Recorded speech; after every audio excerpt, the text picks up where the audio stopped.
وَإِذَا أَخَذْنَا مِيثَاقَ بَنِي إِسْرَائِيلَ لَا تَعْبُدُونَ إِلَّا اللَّهَ وَبِالْوَالِدَيْنِ إِحْسَانًا। আল্লাহ বলেন وَإِذَا أَخَذْنَا مِيثَاقَ بَنِي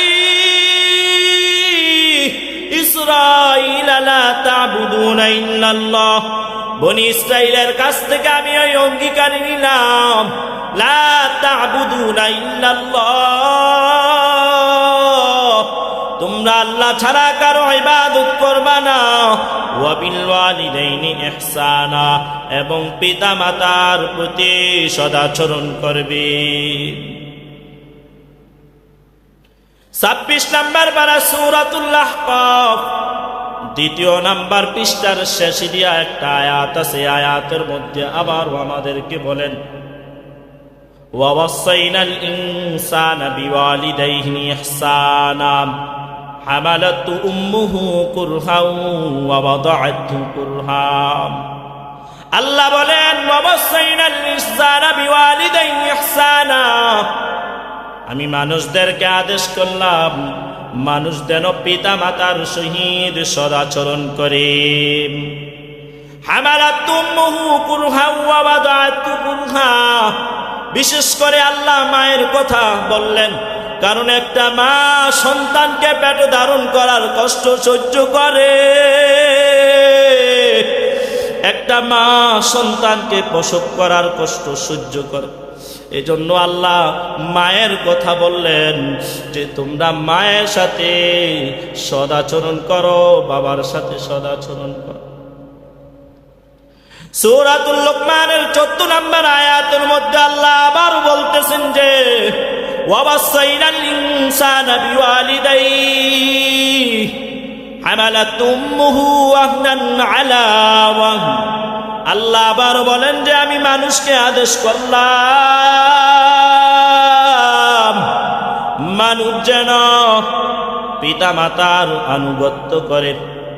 হামালাতু উম্মুহু ওয়াহনান আলা ওয়াহন, বিশেষ করে মা কষ্টের পর কষ্ট সহ্য করে একটা সন্তানকে পেটে ধারণ করে। এজন্য আল্লাহ বলেন যে তোমরা পিতা মাতার সাথে সদাচরণ করো, সৎ ব্যবহার করো। এই সবগুলা আয়াত যদি একসাথে করি, সবগুলা আয়াত একসাথে করলে বোঝা যায় আল্লাহ তাআলার হকের পর যেই হক রয়েছে, বান্দার যেই হক রয়েছে, বান্দার হকের মধ্যে সর্বপ্রথম হক হলো মা বাবার হক। আল্লাহ বারবার বলছেন যে তোমরা পিতা মাতার সাথে সৎ ব্যবহার করো, সৎ আচরণ করো, মা বাবাকে তোমরা কষ্ট দিবে না। এবার হাদিস শরীফ থেকে নবী কি বলেন? বুখারী শরীফের 5970 নম্বর হাদিসের বর্ণনা। এই হাদিসের বর্ণনাকারী হযরত আব্দুল্লাহ ইবনে মাসউদ রাদিয়াল্লাহু তাআলা আনহু, عن عبد الله بن مسعود رضي الله تعالى عنه قال سألت النبي صلى الله عليه وسلم أي العمل أحب إلى الله। আব্দুল্লাহ ইবনে মাসউদ রাদিয়াল্লাহু তাআলা আনহু বর্ণনা করেন, আমি রাসূল সাল্লাল্লাহু আলাইহি ওয়াসাল্লামকে জিজ্ঞাসা করলাম আইয়ুল আমালি আহাব্বু ইলাল্লাহ, ইয়া রাসূলুল্লাহ, আল্লাহ তাআলার কাছে কোন আমলটা সবচেয়ে বেশি প্রিয়? নবীজি বললেন ফাকালা রাসূলুল্লাহ সাল্লাল্লাহু আলাইহি ওয়াসাল্লাম আস-সালাতু আলা ওয়াক্তিহা। নবীজি সর্বপ্রথম বললেন যে সময় মতো নামাজ আদায় করা। তিনি আবারও আবারও প্রশ্ন করলেন সুম্মা ইয়া রাসূলুল্লাহ, ইয়া রাসূলুল্লাহ, এরপর কোন আমলটা সবচাইতে বেশি প্রিয়? নবীজি সাল্লাল্লাহু আলাইহি ওয়াসাল্লাম বললেন ক্বালা বিররুল ওয়ালিদাইন, পিতামাতার সেবা করা। তিনি আবারও প্রশ্ন করলেন সুম্মা ইয়া রাসূলুল্লাহ, ইয়া রাসূলুল্লাহ, এরপরে কোন আমলটা সবচাইতে বেশি প্রিয়? আল্লাহর নবী বললেন ক্বালা আল জিহাদু ফি সাবিলিল্লাহ, আল্লাহর রাস্তায় জিহাদ করা। এক নাম্বার হলো সময় মতন নামাজ আদায় করা, 2 নাম্বার হলো পিতা মাতার সেবা করা, 3 নাম্বার হলো আল্লাহর রাস্তায় জিহাদ করা। তারপরে বুখারী শরীফের সিরিয়াল নাম্বারের হাদিস 5971 নাম্বার হাদিস। এই হাদিসের বর্ণনাকারী হযরত আবু হুরায়রা রাদিয়াল্লাহু তাআলা আনহু عن أبي هريرة رضي الله تعالى عنه قال হযরত আবু হুরায়রা রাদিয়াল্লাহু তাআলা আনহু বলেন, جاء رجل إلى رسول الله صلى الله عليه وسلم, এক ব্যক্তি আল্লাহর নবী সাল্লাল্লাহু আলাইহি ওয়াসাল্লামের কাছে আসলেন। আসার পর প্রশ্ন করলেন, ফাকালা মান আহাব্বুন নাস বিল হুসনি সুহবাতি, ইয়া রাসূলুল্লাহ, মানুষের মাঝে আমার কাছে সবচাইতে ভালো আচরণ পাওয়ার যোগ্য কে? আল্লাহর নবী সাল্লাল্লাহু আলাইহি ওয়াসাল্লাম বললেন, উম্মুকা, তোমার মা। তিনি আবার প্রশ্ন করলেন, ক্বালা সুম্মা ইয়া রাসূলুল্লাহ, ইয়া রাসূলুল্লাহ, এরপরে আমার কাছে সবচাইতে ভালো আচরণ কে পাবে? নবী বললেন, উম্মুকা, তোমার মা। তারপরে তিনি আবারও প্রশ্ন করলেন, সুম্মা ইয়া রাসূলুল্লাহ, ইয়া রাসূলুল্লাহ, এরপরে আমার কাছে সবচাইতে ভালো আচরণ কে পাবে? নবী আবারও বললেন, উম্মুকা, তোমার মা। মায়ের কথা কয়বার বললেন? আল্লাহ এখানে নবীজি মায়ের কথা 3 বার বললেন। তারপরে সাহাবা আবার প্রশ্ন করলেন, সুম্মা ইয়া রাসূলুল্লাহ, ইয়া রাসূলুল্লাহ, এরপরে আমার নিকট সবচেয়ে ভালো আচরণ কে পাবে? নবীজি বললেন, ক্বালা আবুকা, তোমার বাবা। তাহলে মায়ের কথা নবীজি হাদিসে পাকের মধ্যে 3 বার বললেন, বাবার কথা 1 বার বললেন কেন? এখানে জানার মতো কিছু সবক আছে, এখানে বুঝার মতো কিছু সবক আছে। মায়ের কথা আল্লাহর নবী হাদিসের মধ্যে কেন 3 বার বললেন? কারণ মা এমন 3টা কষ্ট করে, যেই 3টা কষ্ট বাবাই করে না। মা 1 নাম্বার যেই কষ্টটা করে, মা একটা সন্তানকে পেটে ধারণ করার কষ্ট সহ্য করে। মা 2 নাম্বার যেই কষ্টটা করেন, সন্তান প্রসব করার কষ্টটা মা সহ্য করেন। মা 3 নাম্বার কষ্টটা করেন, সন্তান দুধ পান করানোর যেই কষ্ট, এই কষ্টটা মা সহ্য করে। এই জন্য আল্লাহর নবী মায়ের কথা হাদিসের মধ্যে 3 বার বললেন, বাবার কথা 1 বার। কারণ বাবা এই 3টা কষ্ট পায় না, যেই 3টা কষ্ট মা পায়। মায়ের যখন পেটের ব্যথা উঠে, ওই সময় মা কান্না করে আর চিৎকার দেয়। যেই মায়ের আওয়াজ এলাকার মানুষ শুনে না, ওই মার পেটে যখন সন্তান আসে, ওই মা চিন্তা করে আর চিৎকার দেয় আর বলে, স্বামী আমার, আমি আমার পেটে সন্তান আসার পর আমি ঠিক মতো খাইতে পারি না, ঠিক মতো ঘুমাইতে পারি না। সন্তান প্রসব করার সময় যদি আমার কোনো রকম কিছু হয়ে যায়, স্বামী আমার, তুমি আমাকে মাফ করে দিও। মা এলাকার মানুষের কাছে মাফ চেয়ে নেয়। এজন্য আল্লাহর নবী হাদিসে পাকের মধ্যে মায়ের কথা 3 বার বললেন, বাবার কথা 1 বার বললেন। তারপরে সিরিয়াল নাম্বারের হাদিস 5972 নাম্বার হাদিস বুখারীর। এই হাদিসের বর্ণনাকারী হযরত আব্দুল্লাহ ইবনে আমর রাদিয়াল্লাহু তাআলা আনহু, عن عبد الله بن عمرو رضي الله تعالى عنه قال جاء رجل النبي صلى الله عليه وسلم, হযরত আব্দুল্লাহ ইবনে আমর রাদিয়াল্লাহু তাআলা আনহু বলেন, এক ব্যক্তি আল্লাহর নবী সাল্লাল্লাহু আলাইহি ওয়াসাল্লামের কাছে জানতে চায়, ইয়া রাসূলুল্লাহ, উজাহিদু, হে আল্লাহর রাসূল আমি জিহাদের ময়দানে যেতে চাই। নবীজি সাল্লাল্লাহু আলাইহি ওয়াসাল্লাম বললেন, আলাকা আবাওয়ান, তোমার পিতামাতা দুইজন বেঁচে আছে কিনা? তিনি বললেন, হ্যাঁ, আমার পিতামাতা দুইজনে বেঁচে আছে। আল্লাহর নবী বললেন, ক্বালা ফাফীহিমা ফাজাহিদ, তুমি তোমার পিতামাতার সেবা করার মাধ্যমে জিহাদ করো, আল্লাহ তাআলা তোমার আমলনামায় জিহাদের সওয়াব দিয়ে দিবেন। তুমি তোমার পিতামাতার সেবা করো, আল্লাহ তোমার আমলনামায় জিহাদের সওয়াব দিয়ে দিবেন। তারপরে সিরিয়াল নাম্বারের হাদিস, সহিহ বুখারীর 5973 নাম্বার হাদিস। এই হাদিসের বর্ণনাকারী ও হযরতে আব্দুল্লাহ ইবনে আমর রাদিয়াল্লাহু তাআলা عن عبد الله بن عمرو رضي الله تعالى عنه قال قال رسول الله صلى الله عليه وسلم আব্দুল্লাহ ইবনে আমর রাদিয়াল্লাহু তাআলা আনহু বলেন, আল্লাহর রাসূল সাল্লাল্লাহু আলাইহি ওয়াসাল্লাম বলেন, ওই সন্তান কেমন যেই সন্তান তার পিতামাতাকে অভিশাপ দেয়।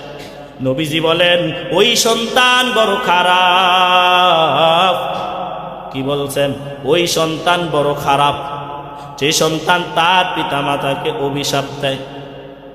সাহাবারা প্রশ্ন করলেন, কাইফা ইয়ালানুর রাজুলা আনিল ওয়ালিদাইন, ইয়া রাসূলুল্লাহ, একজন সন্তান কিভাবে তার পিতামাতাকে অভিশাপ দেয় আপনার কাছে জানতে চাই।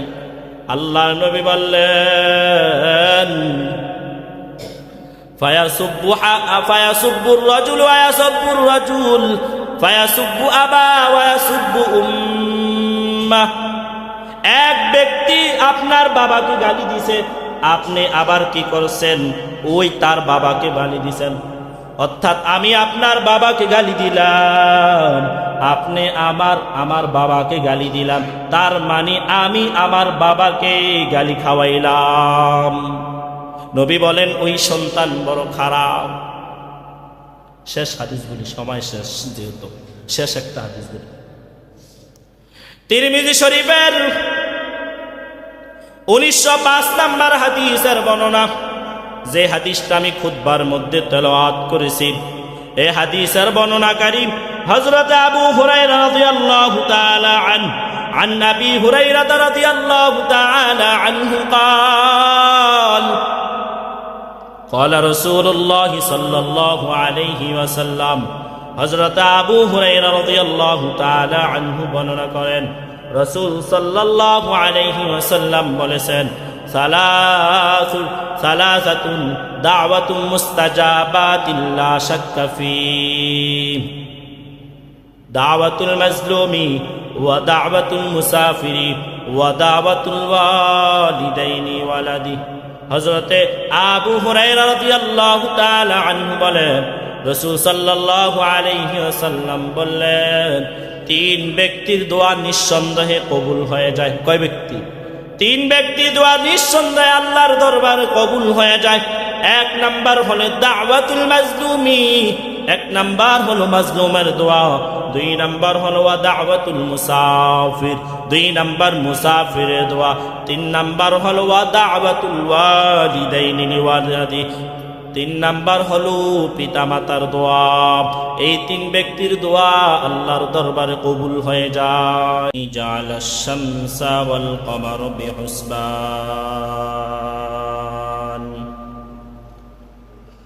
One Nazma wash শাজারা ইয়াসজুদান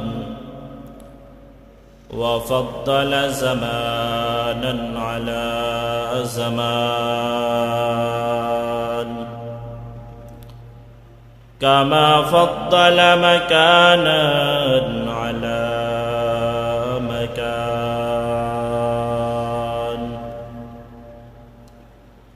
وإنسانا على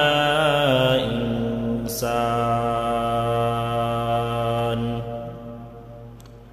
ونشهد أن لا إله إلا الله وحده لا شريك له لا ضد له ولا ند له ولا مثل له ونشهد أن سيدنا وسندنا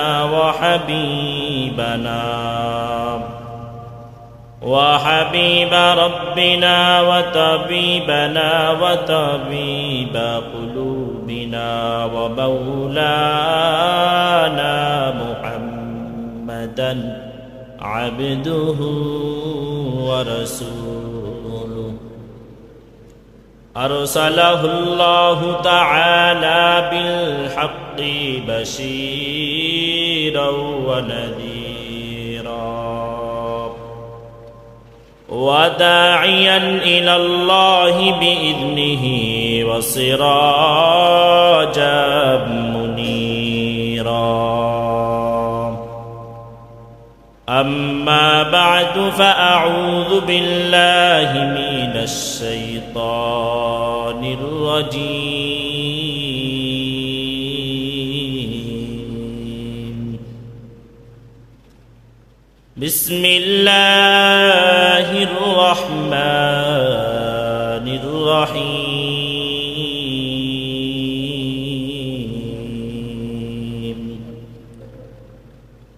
وقضى ربك ألا تعبدوا إلا إياه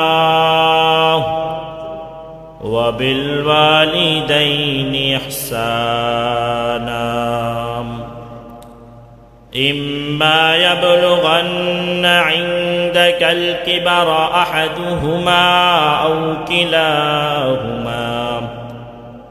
أو كلاهما فلا تكن لهما أف ولا تنهرهما وقل لهما قولا كريما واخفض لهما جناح الذل من الرحمة وقل رب ارحمهما كما ربياني صغيرا صدق الله مولانا العظيم وصدق رسوله النبي الكريم ونحن على ذلك من الشاهدين والشاكرين والذاكرين والحمد لله رب العالمين قال رسول الله صلى الله عليه وسلم ثلاثة دعوة مستجاب لا شك فيه دعوة المظلوم ودعوة المسافر ودعوة الوالدين لولده أو كما قال النبي عليه الصلاة والسلام سبحانك لا علم لنا إلا ما علمتنا إنك أنت العليم الحكيم رب اشرح لي صدري ويسر لي أمري واحلل عقدة من لساني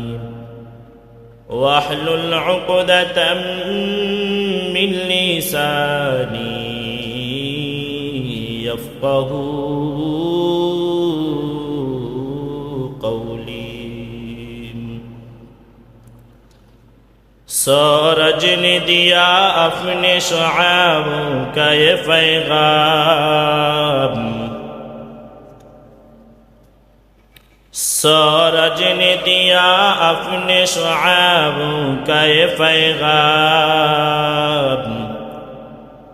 دنیا ہے عجب چیز کبھی صبح کبھی شام دنیا ہے عجب چیز کبھی صبح کبھی شام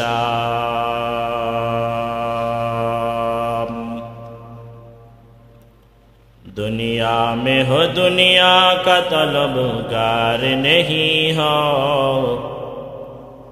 دنیا میں ہو دنیا کا طلبگار نہیں ہو، بازار سے گزر ہو خریدار نہیں ہو، بازار سے گزر ہو خریدار نہیں ہو۔ اے بندہ خدا چاہو گر ہم کی ملاقات، ہے بندہ خدا چاہو گر ہم کی ملاقات، جلدی سے بیٹھے سن حضرت کی نصیحت،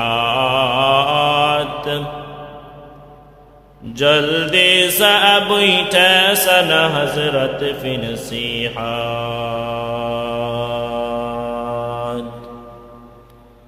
تو دل میں تو آتا ہے سمجھ میں نہیں آتا، تو دل میں تو آتا ہے سمجھ میں نہیں آتا، بس جان لیا میں تیرے پہچانو یہی ہے، بس جان لیا میں تیرے پہچانو یہی ہے۔ لا الہ الا اللہ، لا الہ الا اللہ، لا الہ الا اللہ، لا الہ الا اللہ، لا الہ الا اللہ، لا الہ الا اللہ، لا الہ الا اللہ، لا الہ الا اللہ، لا الہ الا اللہ، لا الہ الا اللہ، لا الہ الا اللہ، لا الہ الا اللہ، لا الہ الا اللہ۔ ہاتھ کارے ہاتھ رکم، پائے کارے پائے رکم، زبان بالا بلا ہے مومن، اللہ تعالی رجاتی نام، لا الہ الا اللہ، لا الہ الا اللہ، سجدہ کرو نہ غیر اللہ، سجدہ کرو نہ غیر اللہ، آسمان زمین غیر اللہ، باہر پربت غیر اللہ، آزر مازر غیر اللہ، اولی گاؤس غیر اللہ، زین فرشتہ غیر اللہ، لا الہ الا اللہ، لا الہ الا اللہ، لا الہ الا اللہ، لا الہ الا اللہ، محمد رسول اللہ صلی اللہ علیہ وسلم۔ সকলে একবার درود ابراہیم করি۔ اللهم صل على محمد وعلى آل محمد كما صليت على إبراهيم وعلى آل إبراهيم إنك حميد مجيد۔ اللهم بارك على محمد وعلى آل محمد كما باركت على إبراهيم وعلى آل إبراهيم ইন্নাকা হামিদুম মাজিদ। আলহামদুলিল্লাহ, মহান আল্লাহ জাল্লা শানুহু আম্মা মাওয়ালুহু দরবারে লাখো কোটি শুকরিয়া যে রব্বে করিম আমাদেরকে জুমা নামাজের আজানের পর নামাজে নিয়তে মসজিদে আসার বসার, নামাজের পূর্বক্ষণে কিছু কথা আমাকে বলার এবং আপনাদেরকে শুনবার মতন রব্বুল আলামিন তৌফিক দান করেছেন। এজন্য আমরা সকলে অন্তরস্থল থেকে আওয়াজকে উঁচু করে দিয়ে সকলে আমরা কালিমাতুশ শুকরিয়া আদায় করিনি আলহামদুলিল্লাহ।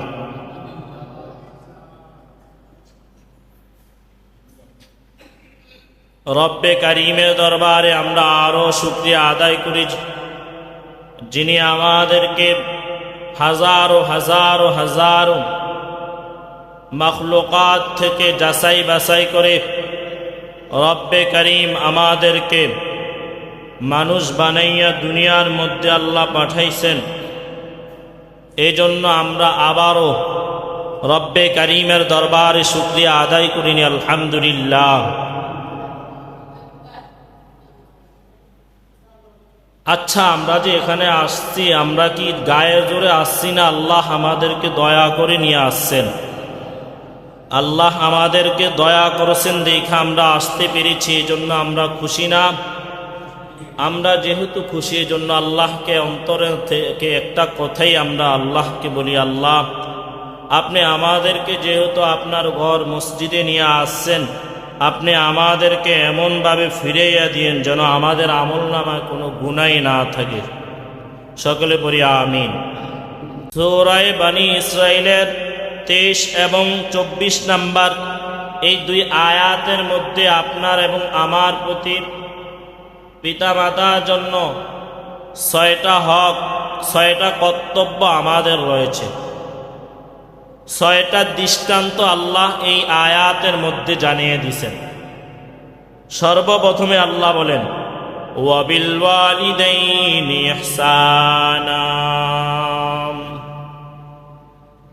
আল্লাহ বলেন পিতা মাতার সাথে সৎ আচরণ করবে, পিতা মাতা সহিত ইহসান করবে। ওয়াবিল ওয়ালিদাইনি ইহসানা, ইহসান এটা আরবি শব্দ, এর অর্থ হলো অনুগ্রহ করা, সৎ আচরণ করা। নিজের জন্য যা কিনবেন, নিজের স্ত্রী ছেলে মেয়েদের জন্য যা কিনবেন, আপনার পিতা মাতার জন্য তাই কিনতে হবে, তাহলে না ইহসান। 2 নাম্বার ফালা তাকুল লাহুমা উফ, পিতা মাতাকে উফ শব্দটাও বলবে না। উফ শব্দ দ্বারা এমন শব্দ বোঝানো হয়েছে যার দ্বারা পিতা মাতা বিরক্ত প্রকাশ পায়। তাহলে 2 নম্বরে ফালা তাকুল লাহুমা উফ, পিতা মাতাকে উফ শব্দ বলা যাবে না। 3 নাম্বার হলো ওয়ালা তানহারহুমা, পিতা মাতাকে ধমক দিবে না। আজকে জমিনের মধ্যে এমন দেখা যায় পিতা মাতাকে শুধু ধমক দেয় না, বরং গালাগালিও করে, ঘর থেকে বাহির করে দেয়। অথচ যেই জায়গার মধ্যে আল্লাহ নিজেই বললেন যে পিতা মাতার সহিত সৎ আচরণ করবে, তাদের প্রতি ইহসান করবে, তাদের সাথে ভালো ব্যবহার করবে, ওই জায়গার মধ্যে তো পিতা মাতাকে ধমক দেওয়ার কোনো প্রশ্ন আসে নাই। বরং আমাদের জমিনের মধ্যে এমন কিছু হতভাগা আছে যারা পিতা মাতাকে শুধু গালাগালি করে না, বরং ঘর থেকে বাহির করে দেয়। আছে না? আছে। 4 নাম্বার হলো ওয়াকুল লাহুমা কাওলান কারীমা, তাদের সাথে নরম সুরে কথা বলবেন। আপনি আপনার পিতামাতার সাথে নরম সুরে কথা বলবেন। আপনার কথার আওয়াজে যেন পিতামাতা কষ্ট না পায়, আপনি এরকম ভাবে কথা বলবেন মা বাবার সাথে। তাহলে 4 নাম্বার দৃষ্টান্ত হলো ওয়াকুল লাহুমা কাওলান কারীমা, পিতামাতার সাথে নরম সুরে কথা বলবেন। 5 নাম্বার সূরা বনী ইসরাঈলের 24 নাম্বার আয়াতের মধ্যে আল্লাহ বলেন ওয়াখফিদ লাহুমা জানাহায যুল্লি মিনার রাহমা, পিতামাতার জন্য নিজ নিজ পাখা নত করে দিবে, নিজেকে হার করে দিবে, নিজেকে অক্ষম করে পিতামাতার সামনে পেশ করবে। শেষে মিনার রহমান, মিনার রহমা, মিনার রহমা শব্দটা দ্বারা এই কথাটা বোঝানো হয়েছে যে পিতামাতার সাথে তুমি সৎ ব্যবহার করবে, শুধু মানুষকে দেখানোর জন্য না, বরং মানুষের সামনে যেরকম ব্যবহার করবা মানুষের পিছনেও ওরকম ব্যবহার করবা। 6 নম্বরে পিতামাতার জন্য দোয়া করতে বলা হয়েছে।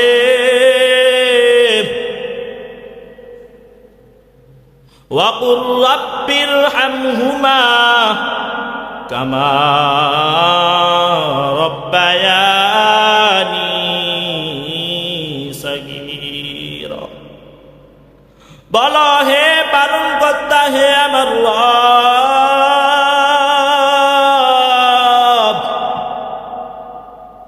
যেমনি ভাবে তারা সেই সকালে আমাদেরকে লালন পালন করেছেন তাদেরকে আপনি মাফ করে দেন। এই কথাটা দ্বারা পিতামাতার জন্য মূলত দোয়া করতে বলা হয়েছে। এবার চোখ দুটো বন্ধ করে মা বাবার কথাটা একটু স্মরণ করে আল্লাহর দরবারে পিতামাতার জন্য এই দোয়াটা পড়েন, রব্বিরহামহুমা কামা রব্বায়ানি সগীরা, রব্বিরহামহুমা কামা রব্বায়ানি সগীরা, পড়েন না, রব্বিরহামহুমা কামা রব্বায়ানি সগীরা, রব্বিরহামহুমা কামা রব্বায়ানি সগীরা। এই দোয়াটা মা বাবার জন্য পড়বেন। প্রত্যেক সময় মুনাজাতের মধ্যে আল্লাহর কাছে হাত তুলে আল্লাহর কাছে বলবেন, এর দয়ার মালিক, সেই সব কালে ছোট কালে আমার মা আমার বাবা অনেক কষ্ট করে লালন পালন করেছেন, আপনি আমার মা বাবাকে মাফ করে দেন। পড়বেন না ইনশাআল্লাহ? আল্লাহ তুমি কবুল করে নেন। 1 নাম্বার পারার 11 নাম্বার পৃষ্ঠার শেষে দিয়া একটা আয়াত আছে, সূরাতুল বাকারার 83 নম্বর আয়াতের মধ্যে আল্লাহ বলেন, وَإِذَا أَخَذْنَا مِيثَاقَ بَنِي إِسْرَائِيلَ لَا تَعْبُدُونَ إِلَّا اللَّهَ وَبِالْوَالِدَيْنِ إِحْسَانًا। আল্লাহ বলেন, وَإِذَا أَخَذْنَا مِيثَاقَ بَنِي إِسْرَائِيلَ لَا تَعْبُدُونَ إِلَّا اللَّهَ, বনি ইসরাইলের কাছ থেকে আমি ওই অঙ্গীকার নিলাম, লা তা'বুদুনা ইল্লাল্লাহ, তোমরা আল্লাহ ছাড়া কারো ইবাদত করবা না, ওয়া বিল ওয়ালিদাইনি ইহসানা, এবং পিতা মাতার প্রতি সদাচরণ করবে। 26 নম্বর পারা সূরাতুল আহকাফ দ্বিতীয় নাম্বার পৃষ্ঠার শেষে দিয়া একটা আয়াত আছে, আয়াতের মধ্যে আবার আমাদেরকে বলেন ওয়াসাইনাল ইনসানা বিওয়ালিদাইহি ইহসানা হামালাতু উম্মুহু কুরহাও ওয়া ওয়াদাআতহু কুরহাম। আল্লাহ বলেন ওয়াসাইনাল ইনসানা বিওয়ালিদাইহি ইহসানা, আমি মানুষদেরকে আদেশ করলাম মানুষ যেন পিতা মাতার সহিত সদাচরণ করে। হামালাতু উম্মুহু কুরহাও ওয়া ওয়াদাআতহু কুরহা, বিশেষ করে আল্লাহ মায়ের কথা বললেন, কারণ একটা মা সন্তানকে পেটে ধারণ করার কষ্ট সহ্য করে, একটা মা সন্তানকে প্রসব করার কষ্ট সহ্য করে। এজন্য আল্লাহ মায়ের কথা বললেন যে তোমরা মায়ের সাথে সদাচরণ করো, বাবার সাথে সদাচরণ করো। সূরাতুল লুকমানের 14 নম্বর আয়াতের মধ্যে আল্লাহ আবার বলতেছেন যে ওয়াসাইনাল ইনসানা বিওয়ালিদাইহি হামালাতু উম্মুহু ওয়াহনান আলা ওয়াহন। আল্লাহ আবার বলেন যে আমি মানুষকে আদেশ করলাম মানুষ যেন পিতা মাতার আনুগত্য করে। হামালাতু উম্মুহু ওয়াহনান আলা ওয়াহন, বিশেষ করে মা কষ্টের পর কষ্ট সহ্য করে একটা সন্তানকে পেটে ধারণ করে। এজন্য আল্লাহ বলেন যে তোমরা পিতা মাতার সাথে সদাচরণ করো, সৎ ব্যবহার করো। এই সবগুলা আয়াত যদি একসাথে করি, সবগুলা আয়াত একসাথে করলে বোঝা যায় আল্লাহ তাআলার হকের পর যেই হক রয়েছে, বান্দার যেই হক রয়েছে, বান্দার হকের মধ্যে সর্বপ্রথম হক হলো মা বাবার হক। আল্লাহ বারবার বলছেন যে তোমরা পিতা মাতার সাথে সৎ ব্যবহার করো, সৎ আচরণ করো, মা বাবাকে তোমরা কষ্ট দিবে না। এবার হাদিস শরীফ থেকে নবী কি বলেন? বুখারী শরীফের 5970 নম্বর হাদিসের বর্ণনা। এই হাদিসের বর্ণনাকারী হযরত আব্দুল্লাহ ইবনে মাসউদ রাদিয়াল্লাহু তাআলা আনহু عن عبد الله بن مسعود رضي الله تعالى عنه قال سألت النبي صلى الله عليه وسلم أي العمل أحب إلى الله। আব্দুল্লাহ ইবনে মাসউদ রাদিয়াল্লাহু তাআলা আনহু বর্ণনা করেন, আমি রাসূল সাল্লাল্লাহু আলাইহি ওয়াসাল্লামকে জিজ্ঞাসা করলাম আইয়ুল আমালি আহাব্বু ইলাল্লাহ, ইয়া রাসূলুল্লাহ আল্লাহ তাআলার কাছে কোন আমলটা সবচেয়ে বেশি প্রিয়? নবীজি বললেন ফাকালা রাসূলুল্লাহ সাল্লাল্লাহু আলাইহি ওয়াসাল্লাম আস-সালাতু আলা ওয়াক্তিহা। নবীজি সর্বপ্রথম বললেন যে সময় মতো নামাজ আদায় করা। তিনি আবারও আবারও প্রশ্ন করলেন সুম্মা ইয়া রাসূলুল্লাহ, ইয়া রাসূলুল্লাহ এরপর কোন আমলটা সবচাইতে বেশি প্রিয়? নবীজি সাল্লাল্লাহু আলাইহি ওয়াসাল্লাম বললেন ক্বালা বিররুল ওয়ালিদাইন, পিতামাতার সেবা করা। তিনি আবারও প্রশ্ন করলেন সুম্মা ইয়া রাসূলুল্লাহ, ইয়া রাসূলুল্লাহ এরপরে কোন আমলটা সবচাইতে বেশি প্রিয়? আল্লাহর নবী বললেন ক্বালা আল জিহাদু ফি সাবিলিল্লাহ, আল্লাহর রাস্তায় জিহাদ করা।